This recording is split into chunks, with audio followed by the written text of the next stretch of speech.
الحاجات اللي انتوا هتشوفوها دي لا تتعدى ال 20 جنيه. ازيكم عاملين ايه؟ يا رب تكونوا بخير. والله العظيم تاني انتوا وحشتوني. انا عارفه انا متاخره عليكم وحقكم عليا، بس صدقوني طمطم صعبه قوي، صعبه قوي قوي قوي. يعني انا مش عارفه اعمل ايه. حلوه حلوه ولا ايه ده؟ ايه ده؟ ثبتني، صدقتك واقتنعت. المهم انا نزلت جبت شويه حاجات وبقالي فتره عايز اصور الفيديو ده ومش عارفه. انا عارفه ان المفروض الفيديو ده كان ينزل من بدري، بس معلش وعد مني هحاول اظبط موضوع الوقت ده. يلا يا راجل بلا كذب بقى، بص ده كذاب كذب الابل. خلونا يلا نبدا الفيديو من غير كلام كتير، مقدمه طويله علشان ما نطولش على بعض، ويلا نبدا الفيديو. جبت شويه توك. عارفين اللي بيقول لكم انا جايبه صفقه توك؟ انا عملت كده بالظبط. بصوا يا جماعه، بس شويه حاجات بقى ايه من قلبك يحبوها. بصي، دي ستان، وكلنا عارفين طبعا الستان حلوه قد ايه للشعر. جبت منها الاسود وجبت منها الاصفر. انا عايزه اقول لكم على حاجه، كل الحاجات اللي انتوا هتشوفوها دي لا تتعدى ال 20 جنيه، عشان تعرفوا قد ايه ان انا بوفر. واو واو بجد. دي كمان ستان. بصوا دي كمان، بصوا اللون ده حلو ازاي، تحفه. بصوا دي كمان، بس دي بقى مش ستان، دي قماش، واغلى واحده فيهم على فكره. كنت جايبها لواحده صاحبتي، بس يلا بقت من نصيبي دلوقتي. عارفين نفس الراجل اللي قال لكم انا جايب صفقه توك، هو الراجل اللي جاي دلوقتي يقول لكم انا جايب صفقه ضوافر. انا بشتري كميه ضوافر وفي الاخر ما بركبهاش كتير، للعلم بقى ان انا ما بحبش ضوافر وما بحبش اربي ضوافري علشان خاطر استاذه طمطم. ليه بقى؟ انا بخاف ان هي تخربش، بخاف ان هي تتعور، بخاف كده يعني، بالذات السن ده الخرابيش فيه يعني بتقعد وكده. او عامه احنا كمان لو اتخربشنا خربوش مجرد ما بينشف بتلاقيه وقع وتلاقيه مكانه موجود برضه. بصوا بصوا الحلاوه قوي جميله. بصوا دي كمان اللي هي الحاجات الاكليريك وكده، تحفه تحفه. بصوا دي،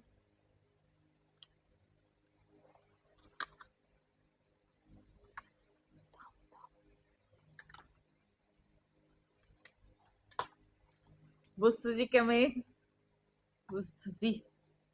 حرمتش نفسي كمان، حتى لو مش هراكب ضوافر احط مانيكير، بس الحاجات دي ما بتتحطش على طول عشان الصلاة. ها والله العظيم انا وشي منكم في الارض. انا عايزه اقول لكم على حاجه، ان انا برضو جبت توك. هي الصفقه لسه ما خلصتش، دي كنت جايباها ليها، وقاعده احلم كده واقول هعمل لها التسريحه دي، واجيب تسريحه من على النت واقول هعملها لها، واجيب تسريحه تانية هعملها لها، ورحت اشتري توك واجي اعمل لها التسريحه، مش لاقيه شعر في ايدي امسكه واسرح لها. خدت الصدمة بقى. وهي اصلا مش مداني فرصه، فانا هاخدهم لحد ما هي تكبر يعني. على فكره حلوين جدا ب 20 جنيه. قلت لكم الصفقه دي كلها كنز. راحت فلوسك يا صابر. راحت فلوسك يا صابر.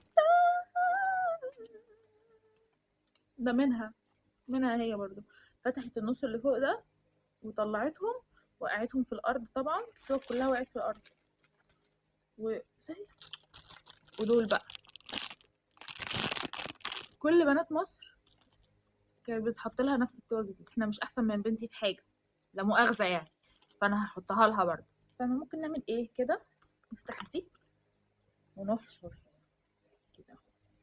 يا لهوي، احلامي وطموحاتي وكل حاجه نفسي فيها وقفت عند استاذه طمطم.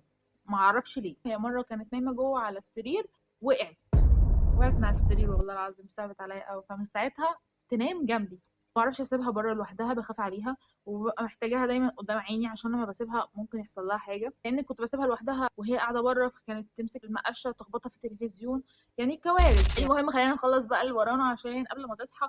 وانا اصلا لما بفتح في الرجل ما بسكتش، الله اكبر عليا. يلا نكمل. دي الفرشه ماشي، ودي برده كانت ب 20 جنيه. انا قلت لكم كل الحاجات اللي هطلعها خليكوا دايما في ايه، 5 10 15 20، اكتر من كده مفيش. جبت دي اقول لكم بقى، دي انا بحبها جدا. ليه بقى؟ اولا دي اكبر من اللي كانت معايا، ثانيا اللي كانت معايا كانت سيليكون. اول بقى ما طلع السيليكون اصلا في الكليبس دي، رحت الكوافير وكده وكنت بعمل شعري، روحت ما لقيتهاش، ما اتحطتليش اصلا في شعري. كنت زعلانه عليها جدا وقعدت ادور على النوع ده ما لقيتهوش. كنت بنام، عارفين ان اصلا دي مجرد ما بتنامي بيها مرتين بتلاقيها اتكسرت. التانية والله العظيم كنت بنام بيها كل يوم ما كانتش بتتكسر، عشان كده زعلت عليها. هي في داهيه طبعا، بس انا زعلت عليها عشان كانت كويسه مريحاني، مش كل شويه بشتري واحده. لكن دي يومين بالظبط الاقيها اتكسرت، انا عارفه، ومش هتكمل يومين، انا مجرد ما هنام بيها مره واحده الاقيها اتكسرت. فما علينا يعني. ب 20 جنيه. جبت الباد بقى، دي الباد بتاعت الميك اب ريموفر. بصوا يا جماعه حلاوتها، بصوا تحفه. حط ميك اب في ثانيه يتشال. 15 جنيه والله العظيم. تاني خساره ان دي يبقى تمنها 15 جنيه، المفروض دي تكون اعلى من كده، قليل قوي عليها بجد. لا الرف اللي كان عليه ده لقيت النص المحل تقريبا واقفين عنده. ده ب20 جنيه، فانا قلت اجربه. عامه هو ريحته حلوه ريحته قويه. بس عامه انا ما بحبش الحاجات الرخيصه دي علشان بتنشف جسمي، وفي ساعات بتعملي حساسيه من بعد الشاور، فهجربه وان شاء الله خير ما يجيبليش حساسيه ولا اي حاجه. دفعت لي في الليله دي كلها 600 700 جنيه ولو تحت السيطره. الصفقه لسه ما خلصتش. دي كانت 3 وكانت واحده هنا نص بطيخه، انا ما اعرفش دي ليمونه ولا دي، ما علينا يعني. جايباها برضو استاذه طمطم، قلت لعل وعسى يعني ايه ترضى تخليني احط لها حاجه في شعرها، ودول كانوا ب5 جنيه. بس انا عايزاكم تشوفوا الماتيريال من جوه اللي هي يعني بصوا علشان ما تمسش بقى شعرها وكده. وهي فروه اصلا كده جميله برضو، ملمسها تحفه. انا من الكحل ده خطير خطير خطير تحفه. اللي ما جربوش يجربه. مش بيسيح، مش بيهبب، مش اي حاجه، وتحطيه بيفضل مكانه. وانا اصلا ليا تاتش كده. والله العظيم يا جماعه ما خدتش كورس ميك اب ارتست، بس اعرف تريكات الميك اب ارتست اصلا لسه ما اكتشفوهاش.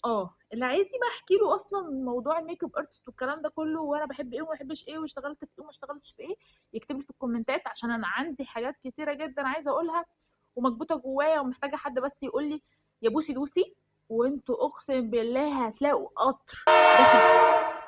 شجعوني يا جماعه. انتوا بتعملوش لي لايك اصلا؟ انت قاعده بتتفرجي لحد دلوقتي عليا وبتشوفي الفيديوهات، انت بتتفرجي على الفيديو وما بتعمليش لايك ولا بتشيري ولا بتفعلي زر الجرس ولا بتعملي سبسكرايب ولا اي حاجه. انت وجيتوا لحد هنا اعملوا لايك ما تنسوش، عشان والله العظيم انا بتعب وطمطم مفرهداني، وانا بصور لكم الفيديو ده بانجاز واعجاز وكل الحاجات اللي ممكن تتوقعوها في حياتكم.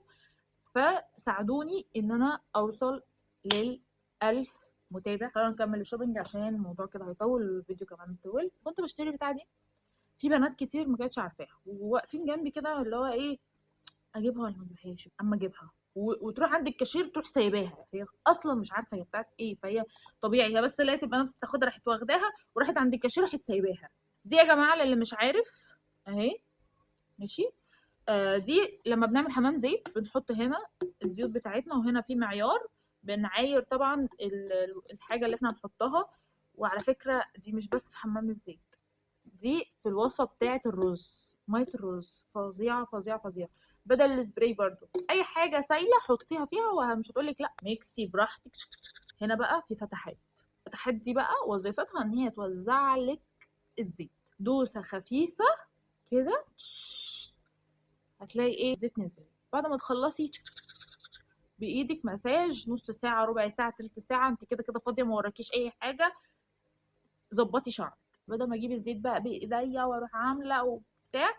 لا دي حلوه جدا، تلاقي نفسك في النظيف والشياكه. خلصتي اغسليها يا ست الكل علشان دول ما يتسدوش. لايك. بص بقى عملنا حمام زيت وظبطنا امورنا خلاص. يجي بقى النقطه دي نحط بقى اللي هي البنس دي. ما عملنا حمام الزيت وغسلناه وخلصنا امورنا والدنيا نظيفه، نعمل بقى الطاقيه. عايزين بقى المجموعه دي كتيره قوي الصراحه وحلوه. 15 جنيه كل ده تحفه الصراحه. دي بقى توك. بصوا يا جماعه اشكالها تحفه. دول 10 ماشي مع بعض ب15 جنيه.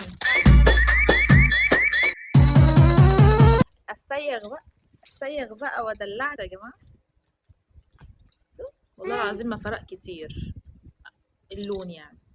اهي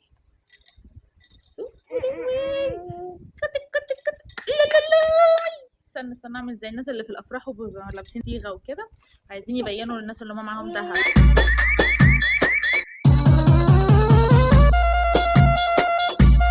الواحده 10 جنيه. تحفه. وده مش فاكره الصراحه، بس انا قلت لكم كل حاجه مش هتعدي 20 جنيه. دي خله دي ب 10 جنيه. بيوتي بلندر، وحلاوه البيوتي بلندر الصغيره اللي بتجيب كل حاجه دي طريه جدا. نجيب بقى ايه هنا كده هنا هنا هنا الحتت دي مهمة جدا. الحتت دي كانت ب20 جنيه. انا عارفة ان انتوا بتحبوا الحاجات دي وانا طولت عليكم وانا عارفة، بس بحب افرجكم واشارككم في كل حاجة. بصوا بقى، فرشة سنان في الصيدلية مش عارفة ب120 100 حاجة كده، فدي 2 مع بعض.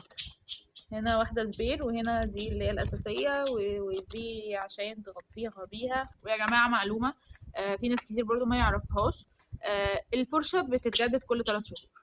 فرجتكم على كل حاجة، قولي رأيكم في الكومنتات على الحاجات اللي انتوا شفتوها. حاول ان انا احسن من مستواي في موضوع ان انا انزل فيديوهات ده، بس صدقوني غصب عني، واتمنى تكونوا اتبسطتوا. واللي مش ضايفني انستجرام يروح يضيفني دلوقتي قبل ما انزل فيديو، بقول هناك ان انا هنزل فيديو. اشوفكم على خير، مع السلامة، باي.